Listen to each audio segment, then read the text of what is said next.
Welcome to Flights of Fancy. I'm Dan Norbury, Walter Bound. and today we're going to be discussing A Memoir of the Craft by Stephen King.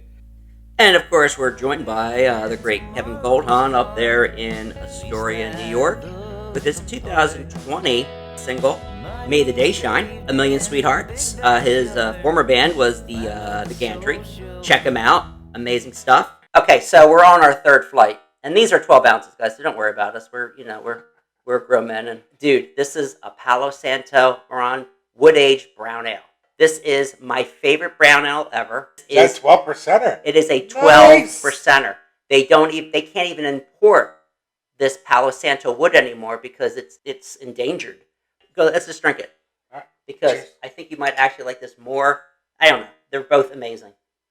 This one is very rare, though. I don't think I can even get this. I have a few left in reserve. Very similar.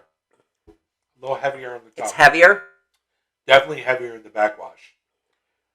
You don't taste the 12%. No. Roasty, vanilla, and caramel complexities. You didn't let me guess. I would have guessed. I would have said those exact words as a beer connoisseur. So the second part is the actual creative writing class. Here, King is giving very specific advice. Even puts a writing challenge in there. He breaks it up into sections. At one part, he talks about dialogue. Another part, he talks about setting. He has advice strewn throughout this and some great quotes. So, this is what we're going to do in this section. Okay. Since I know you did not read. Dude, I have bookmarks all over this place. I know this backwards and forwards. All right.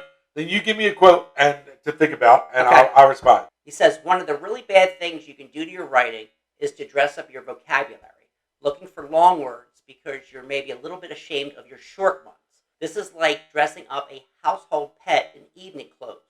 The pet is embarrassed, and the person who committed this act of premeditated cuteness should be even more than embarrassed. Definitely agree with that. You can be very 100%. Verbose. You can choke life out of the reader by pounding on the 20-cent word. 2 pages of passive voice, just about any business document ever written, not to mention, makes me want to scream. You don't necessarily run into this as a English teacher, but you may. Oh. No. What I'm about to you don't let me finish.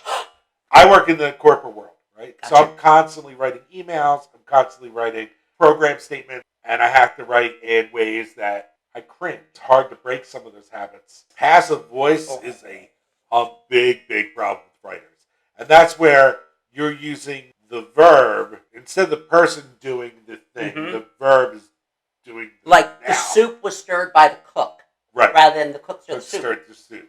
And it adds unnecessary words. And sometimes we think it may sound more poetic that way, but in reality, it weakens it for the reader and it confuses the reader. The other thing I want to say about the last quote that you had stepped upon, right? I just stepped all over it. One thing I really agreed that Stephen King talked about is he said it took him years before he realized that he was a legitimate writer because the genre he was writing in was poo-pooed by the intelligentsia. Correct. So when you look at that, you say, okay, how many horror writers have you read? Well, Dan, I'm part of the intelligentsia. How well read are you? I am exceptionally well read, except for a few genres. But how can you be well read if you turn your nose up to certain genres? But I like comedies. I like satire. You need to expand your reading. Dude, I would say the same thing, man. I would have to say the same thing. To me? No, I don't want to dish you like that because you're my buddy. Go ahead, dish me. No, I'm not doing that. I wouldn't do that to you. I mean, you can, but I'm not going to do it because I'm going to take the higher ground. I'm going to give you one, right? He says 600,000 words is a goodish length for a book, which is like 600 pages.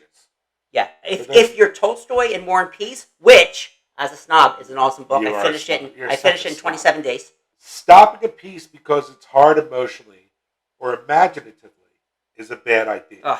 Sometimes you have to go with it even if you don't like it. I disagree. I totally disagree with that. You're not thinking of your audience. You got to think of your audience, right? If I was a minister, if I'm putting my congregation to sleep, I'm a bad minister. Every word I put on the page needs to keep the reader engaged. In this section, what he's talking about is he was talking about how he didn't write Carrie specifically because he knew some of the nerdy girls in high school, knew some of the outcasts in high school, and really he started writing it, and he didn't like the characters. He didn't like who he was working with.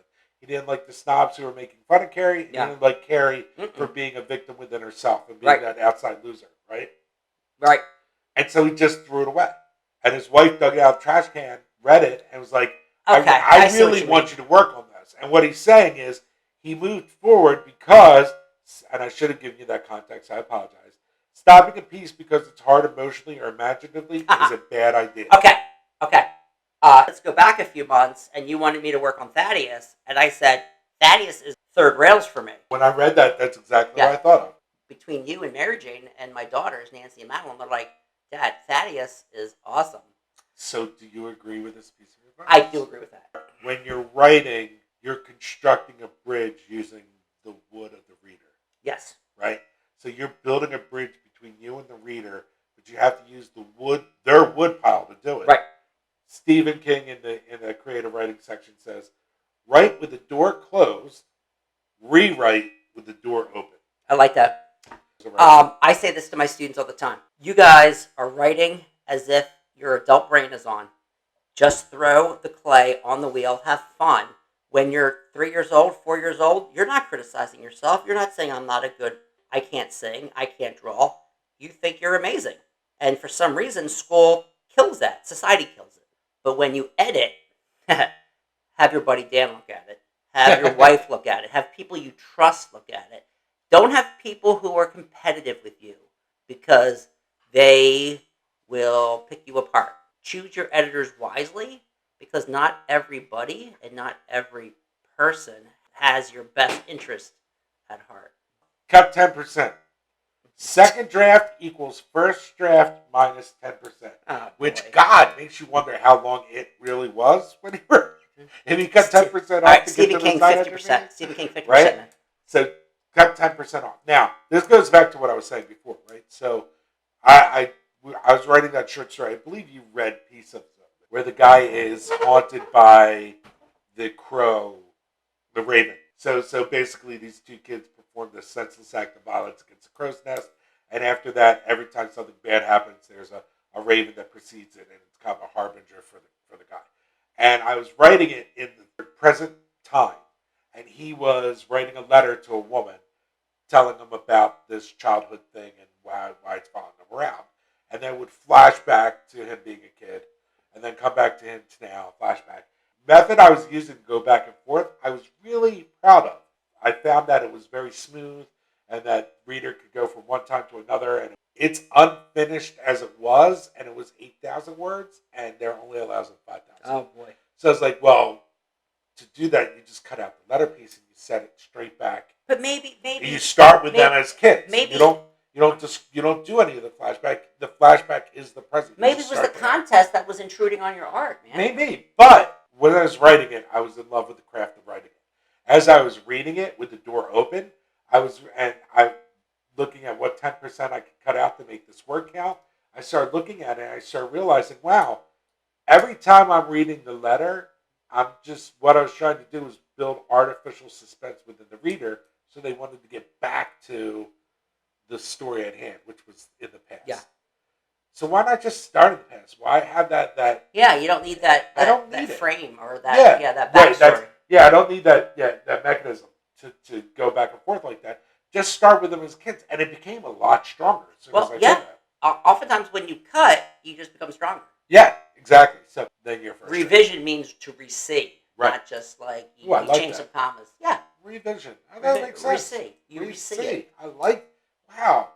I'm gonna take that away. Everybody. You know what? Every now and then I have some sort of like, some words of wisdom. Just start. The scariest moment is always just before you start. Oh boy. After that, things can only get better. Always darkest before the dawn. It's the truth, man. Unless you're going to sit down and start writing, you're never going to be a writer. You can sit there, you can outline, you can plan, you can think of it in your head, you can scheme it, you can have full novels in your mind. Until you sit down and put those words on paper, you're not a writer. It's like in Death of a Salesman when Willie Loman is like the big talker. Right. And he says to his friend Charlie, his neighbor, says, Why didn't Biff ever tell me he was arguing a court before the Supreme Court? And Charlie says he's doing it. He doesn't need to talk about it. Right. That's what it is. Right. That's what it is. So that's the last piece of advice we're taking. Ready, section? We're gonna have one more fight, and we're gonna wrap it up. Cool.